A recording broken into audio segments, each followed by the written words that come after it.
আত্মহত্যা কৰা বুলি এখন চিঠি লিখি থৈ গৈছিলে। এই ঘটনাৰ পিছত অসম পুলিচে 7জনীয়া সদস্যৰে এটা SIT গঠন কৰিছিলে। এই ঘটনাৰ লগত জড়িত সমস্ত এৰিয়া ভিডিঅ'গ্ৰাফ আৰু FSLও কৰা হৈছিলে। মেজিষ্ট্ৰেটে ইনকুৱেষ্ট কৰিছিলে আৰু এতিয়ালৈকে 3গৰাকী ব্যক্তিক এই ঘটনাৰ সৈতে জড়িত হোৱা বাবে গ্ৰেপ্তাৰ কৰা হৈছিলে। আজি ৰাজ্য চৰকাৰৰ কেবিনেটে বিষয়টোৰ গুৰুত্ব আৰু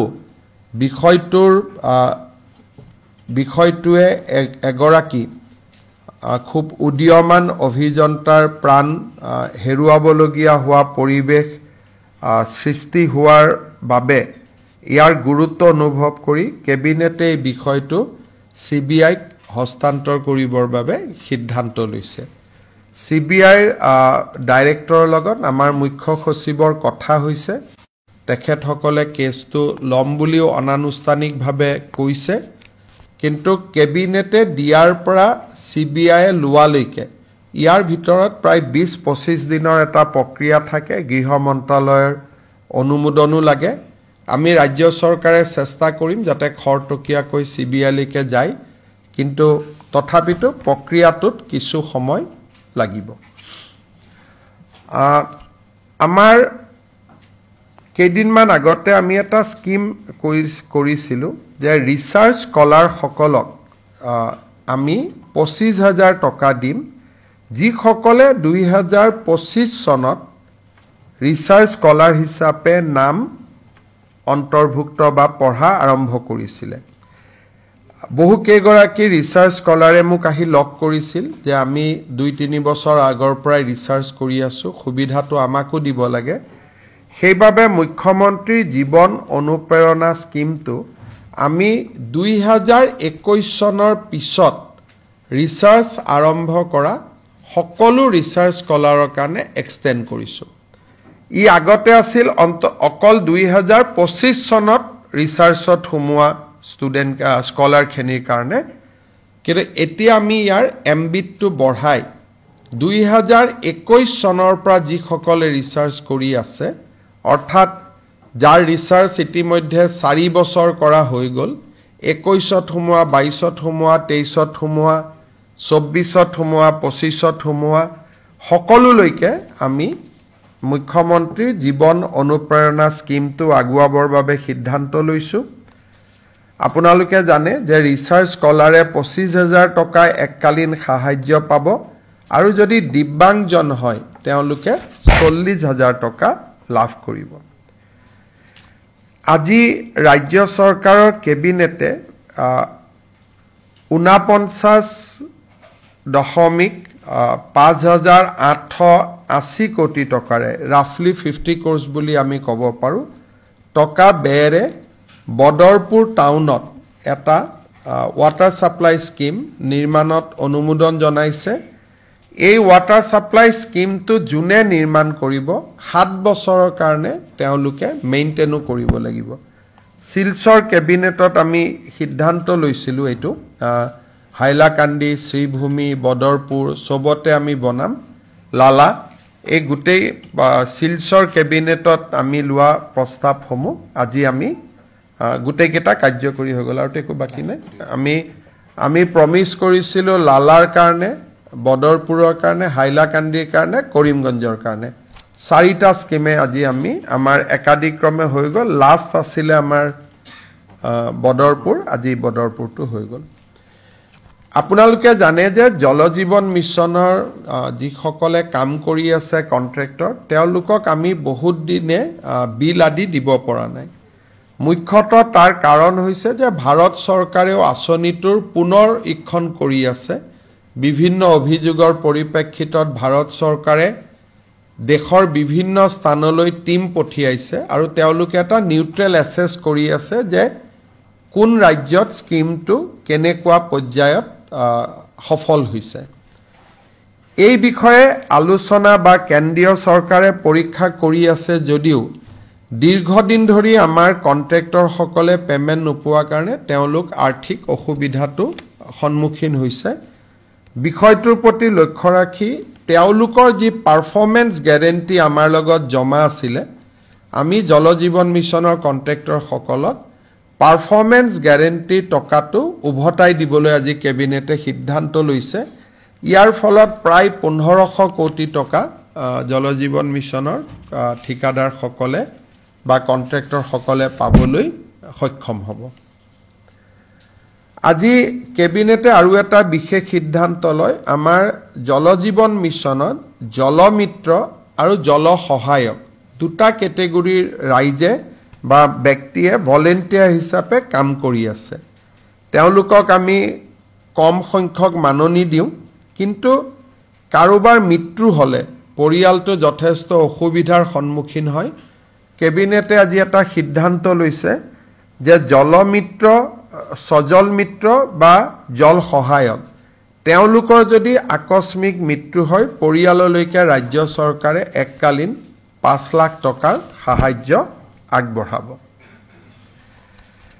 আমাৰ মহাবিদ্যালয়ৰ অধ্যাপকসমূহক কিছুদিন আগতে আমি কেৰিয়াৰ এডভান্সমেন্ট স্কিম বা কেছ প্ৰমোশন দিছিলো কিন্তু যিটো দিনৰ পৰা প্ৰমোশন পাইছিলে সেই দিনটোৰ পৰাই প্ৰমোশনটো কাৰ্যকৰী হৈছিল কেবিনেটে আজি সিদ্ধান্ত লৈছে যে for the purpose of counting seniority তেওঁলোকে যি দিনৰ পৰাই যোগ্য হৈছিল সেই দিনাখনৰ পৰাই তেওঁলোকৰ প্ৰমোশনটো আমি কাউন্ট কৰিম ইয়াৰ ফলত এসিস্ট্যান্ট প্ৰফেসৰ জন এসোসিয়েট হোৱা এসোসিয়েট জন প্ৰফেসৰ হোৱা এই প্ৰক্ৰিয়াটোত কলেজ অধ্যাপকসকলক সহায় কৰিব কিন্তু বিত্তীয় সুবিধা তেওঁলোকে নাপাব খালি তেওঁলোকৰ প্ৰমোশনটো আমি তেওঁলোক যি দিনাখনৰ পৰাই যোগ্য হৈছিল সেই দিনাখনৰ পৰাই আমি প্ৰমোশনটো কাউন্ট কৰিম ফলত তেওঁলোকৰ নেক্সট প্ৰমোশন পাবৰ কাৰণে যেটো এলিজিবিলিটি পিৰিয়ড হেতু বহুখিনি কমি যাব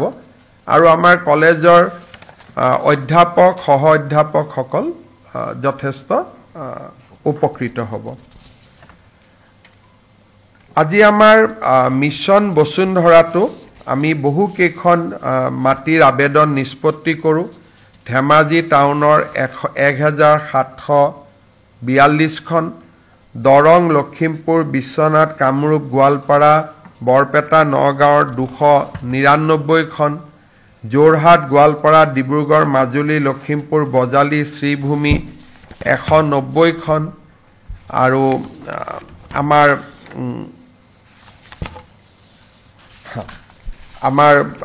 এই ধৰণে মিছন বসুন্ধৰা 3 আমি যিখিনি নামঘৰ চৰকাৰী কাৰ্যালয় শিক্ষানুষ্ঠানক মাটি দিয়াৰ আমি যোৱা 2 মাহৰ পৰা প্ৰচেষ্টা চলাই আহিছো প্ৰায় 80% কাম আমি সমাপ্ত কৰিলো 20% কাম আমি আগষ্ট মাহত সমাপ্ত কৰিম আজি কেবিনেটত আৰু এটা গুৰুত্বপূৰ্ণ সিদ্ধান্ত হয় আপোনালোকে জানে যে মাৰ্ঘেৰিটা সমষ্টিত Tirap tribal belt and block বুলি এটা আমাৰ ট্ৰাইবেল বেল্ট এণ্ড ব্লক আছে এই ট্ৰাইবেল বেল্ট এণ্ড ব্লকটোত বহুখিনি আহোম মানুহ বাস কৰে মটক মানুহ বাস কৰে মৰাণ মানুহ বাস কৰে চুতীয়া বাস কৰে গোৰ্খা বাস কৰে টি গাৰ্ডেন আদিবাসী আৰু কোচ ৰাজবংশী এই গোটেই কেইটা কমিউনিটিকে তিৰাপ ট্ৰাইবেল বেল্ট এণ্ড ব্লকত আমি প্ৰটেক্টেড ক্লাছ ৰূপে আজি আমি ঘোষণা কৰিবলৈ কেবিনেটে সিদ্ধান্ত লৈছে এই সিদ্ধান্তটোৰ ফলত তিৰাপ ট্ৰাইবেল বেল্ট এণ্ড ব্লকত আহোম সকলেও মাটিৰ পট্টা পাব মৰাণ সকলেও মাটিৰ পট্টা পাব মটক সকলেও মাটিৰ পট্টা পাব চুতীয়া সকলেও মাটিৰ পট্টা পাব গোৰ্খা সকলেও মাটিৰ পট্টা পাব চাহ জনজাতি আদিবাসী সকলেও মাটিৰ পট্টা পাব আৰু কোচ ৰাজবংশী লোকসকলেও মাটিৰ পট্টা পাব এটা বহুদিনীয়া দাবী আছিল সেই দাবীটো আজি সমাধান হ'ল কেবিনেটে আজি আমাৰ অইল ইণ্ডিয়া আৰু মাৰ্ঘেৰিটাৰ কোল ইণ্ডিয়াৰ কিছু মাটিবাৰীৰ সমস্যা আছিল সেইখিনিও আজি প্ৰায়খিনি সমাধান কৰি দিয়ে মুঠৰ ওপৰত কেবিনেটত এইকেইটাই গুৰুত্বপূৰ্ণ সিদ্ধান্ত হৈছে অহাকালি আমাৰ কেইবাটাও চৰকাৰী সিদ্ধান্ত আছে বা চৰকাৰী প্ৰধানমন্ত্ৰীৰ ভ্ৰমণ অমিত শ্বাহ ডাঙৰীয়াৰ ভ্ৰমণ এই সম্পৰ্কে মই অহাকালি আৰু এখন সংবাদমেল কৰিম ভূপেন হাজৰিকাৰ জন্ম শতবাৰ্ষিকীৰ ওপৰতো নতুন কিছু কথা আপোনালোকক ক'বলগীয়া আছে অহাকালি মই আপোনালোকৰ লগত কথা পাতিম যদি কিবা প্ৰশ্ন আছে আপোনালোকে কৰিব পাৰে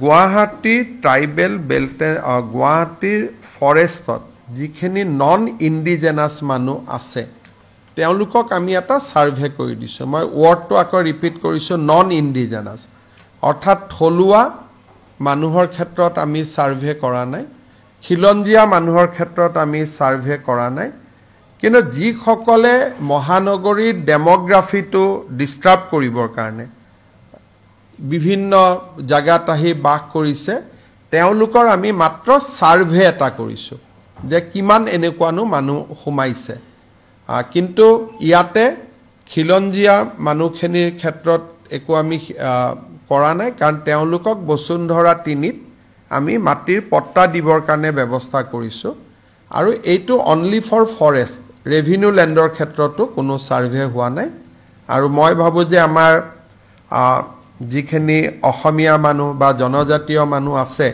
তেওঁলোক আতংকিত হোৱাৰ কোনো কাৰণো নাই আৰু তেনেকুৱা কোনো সাৰ্ভেও চৰকাৰে কৰা নাই survey is strictly limited to non indigenous people যেটো তিনিটা প্ৰজন্ম যেটো আমাৰ ইয়াতে নাই তিনিটা প্ৰজন্ম ধৰ্মৰ লগত কথা নাই যদি তিনিটা প্ৰজন্ম অসমত আছে তেতিয়াহলে আমি সাৰ্ভে নকৰো কিন্তু তিনিটা প্ৰজন্ম যদি অসমৰ নহয় তেতিয়াহলে আমি সাৰ্ভে কৰিম 2 দিনৰ ভিতৰত উচ্ছেদ কৰাটো সম্ভৱ নহয় গোটেই মানুহবোৰ উৰিয়াম ঘাটতে লাগি আছে এটা 2 দিনৰ কথাটো একো নাই কিন্তু যিকোনো দিনতে আমি গুৱাহাটীখনকো অলপ খালি কৰিব লাগিব নহলে গুৱাহাটীৰ বোজ অলপ বাঢ়ি গৈছে গুৱাহাটীয়ে ইমান মানুহ লবই নোৱাৰে গুৱাহাটীত যদি থাকিব পাৰে 10 লাখ মানুহ আছে 20 লাখ গতিকে কিন্তু আমাৰ মই দুই এখন পেপাৰত দেখো যে অলপ আমাৰ থলুৱা মানুহখিনিক আতংকিত কৰি দিব খোজে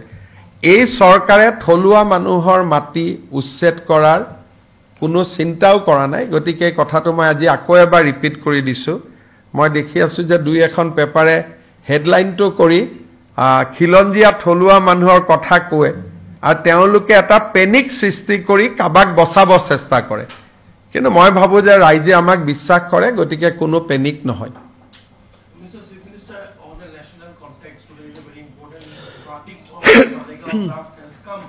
There was an attempt, concerted attempt since 2013 to paint a saffron color. Today, all the accused have been acquitted by the NIA court. How do you see to this development? आप देखिए कल भारत की माननीय गृह मंत्री जी ने भी सदन में बताया था कि Hindu by philosophy Hindu cannot be terrorist because हमारे संस्कृति और हमारे सभ्यता में कभी भी और या कोई भी हमारा धर्म ग्रंथ कभी भी टेररिज्म को एनकरेज नहीं करते हैं लेकिन कांग्रेस का समय में एक पार्टिकुलर कम्युनिटी को एपीस करने के लिए एक टर्म और एक शब्दावली बनाया गया था कि Hindu terror Hindu and terror are two diametrically opposite concept Hindu कभी टेरर को विश्वास करते ही नहीं और हिंदू कभी टेररिस्ट हो ही नहीं सकता है मेरे लिए ये हमारे लिए अपार संतुष्टि का बात है कि माननीय गृह मंत्री जी जो संसद में जो बात बताए थे आज मुंबई का एक अदालत ने भी ये हिंदू टेरर का जो कॉन्सेप्ट था इनको डिमोलिश किया और हिंदू टेरर का नाम में जो भी एक्यूज बनाया गया था सारे एक्यूज को दे एक्विटेड और सारे एक्यूज को रिहा कर दिया गया सो ये जो हमारे एक लॉन्ग स्टैंडिंग एक ऑब्जेक्शन था कि हिंदू टेरर ये सब should not have been used और ये एक कम्युनिटी को अपीस करने के लिए ही कांग्रेस ने किया था. आज ये और एक बार एंडोज हुआ कि हिंदू टेरर बोल के कोई कॉन्सेप्ट पहले भी नहीं था, आगे भी नहीं होगा.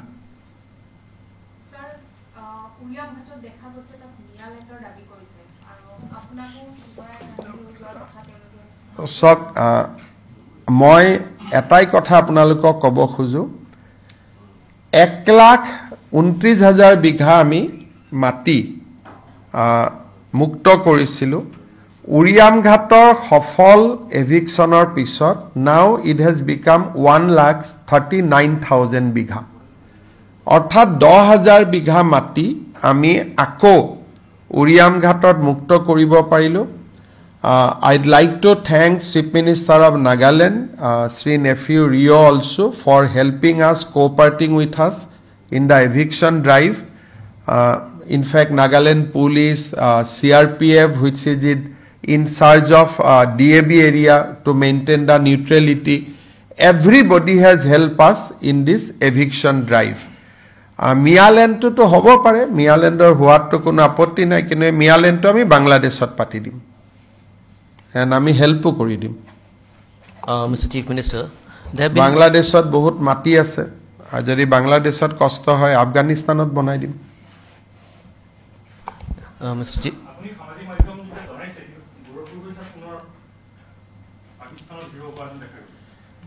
সক অসমবাসীৰ কাৰণে এইটো একেবাৰে লাজৰ কথা, আৰু আমি সকলোৱে খুব লজ্জিত অনুভৱ কৰিছো যে যি ধৰণে সংসদত ভাৰতীয় সেনা বাহিনীৰ ওপৰত আমাৰ অসমৰ সাংসদ এজনে যি ধৰণে কমেন্ট কৰিলে, তেওঁ ইমানলৈকে গ'ল যে মিছাইলটো ওচৰৰ পৰা কিয় নামাৰিলে, দূৰৰ পৰা কিয় মাৰিলে.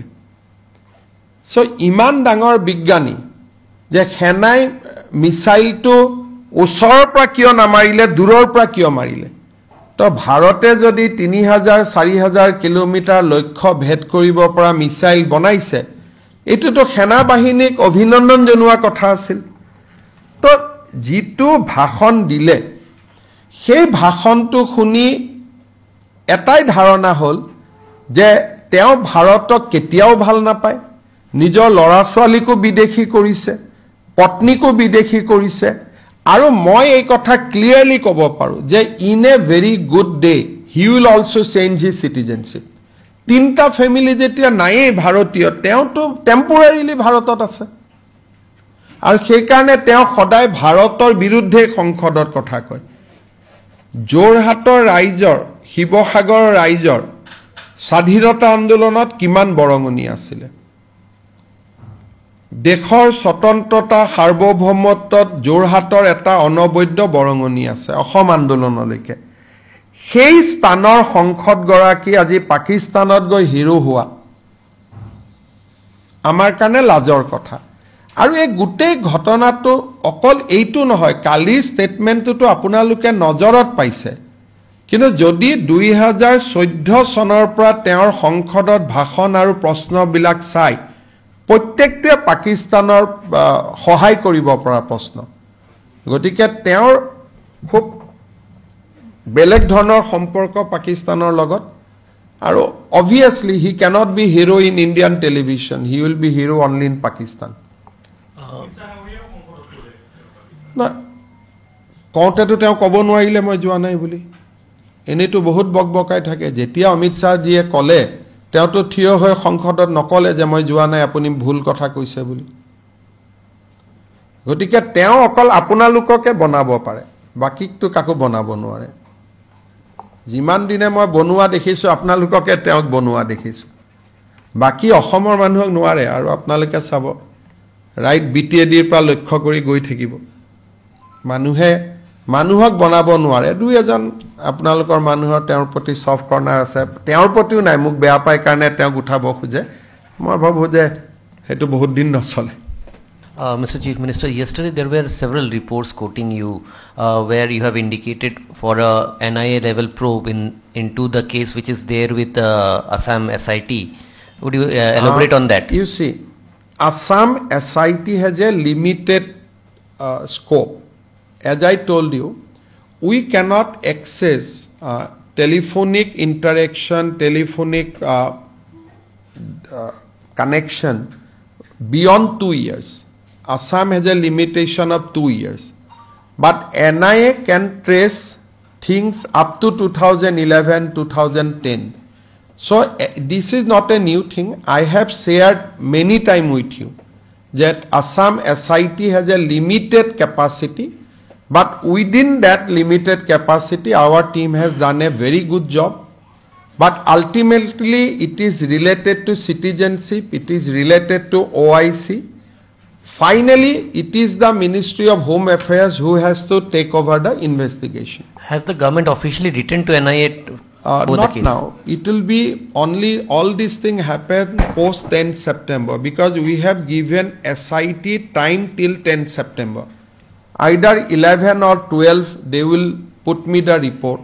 Then I will put the report to the cabinet, but we are not extending time to SIT. I also told them that no extension. So you have to conclude your proof by 10 September. So whatever they will do, they will complete 10th. They will give me report 11, 12. Before 15 September, I will bring the report to cabinet. Then cabinet will decide whether to refer it to NIA, CBI or MHA, whatever. That I have to see the report. But we have limited accessibility. We can dig up to 2 years. We cannot dig more than 2 years for the electronic evidence. But so far as manual evidence are concerned, we have dig and our team has done very well.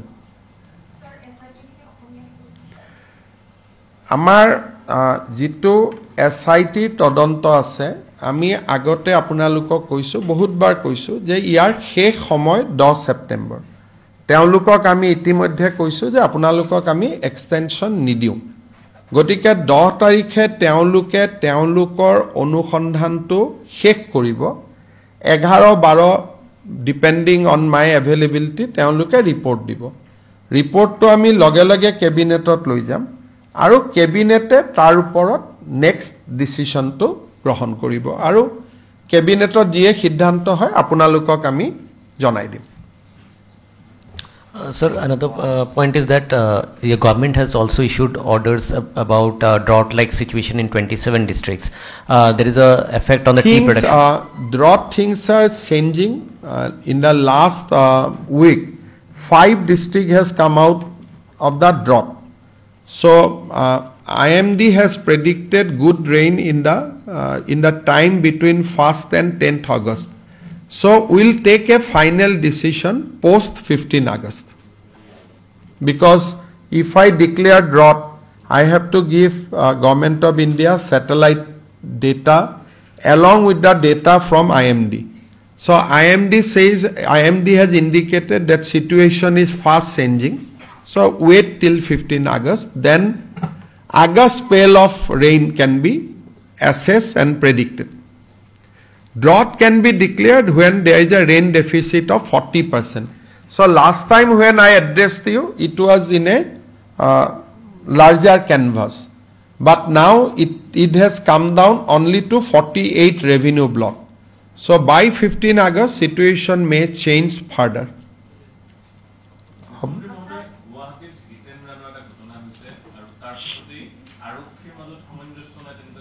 তেনেকুৱা কথা নহয় কথাটো হল এনেকুৱা যেতিয়া অভিনেত্ৰী গৰাকীয়ে মানুহজনক নক কৰিলে তেতিয়াই যদি আমি তেওঁক এৰেষ্ট কৰিলতেন হিদিনাখনে ৰাতি আমি বেল দিব লাগিলহেতেন so it was a strategy on the part of police কাৰণ আমি গমে পাইছিলো যে পেসেঞ্জন সিৰিয়াস আছিল হিদিনাখন ৰাতি যদি তেওঁক এৰেষ্ট কৰিলতেন তেতিয়া লগে লগে আমি তেওঁক ৰিলিজ কৰি দিব লাগিলহেতেন কাৰণ যেতিয়ালৈকে মৃত্যু নহয় বা গ্ৰিভিয়াস ইনজুৰি আমি ৰিপোৰ্ট দিব নোৱাৰো তেতিয়ালৈকে এটো নন বেইলেবল কেস থাকে গতিকে আৰক্ষীয়ে যেটো স্ট্ৰেটেজিক্যালি যেটো কৰিব লাগে সেইটোৱে কৰিছে she has been put in lockup আৰু will file search sheet against her and it will be a case for culpable homicide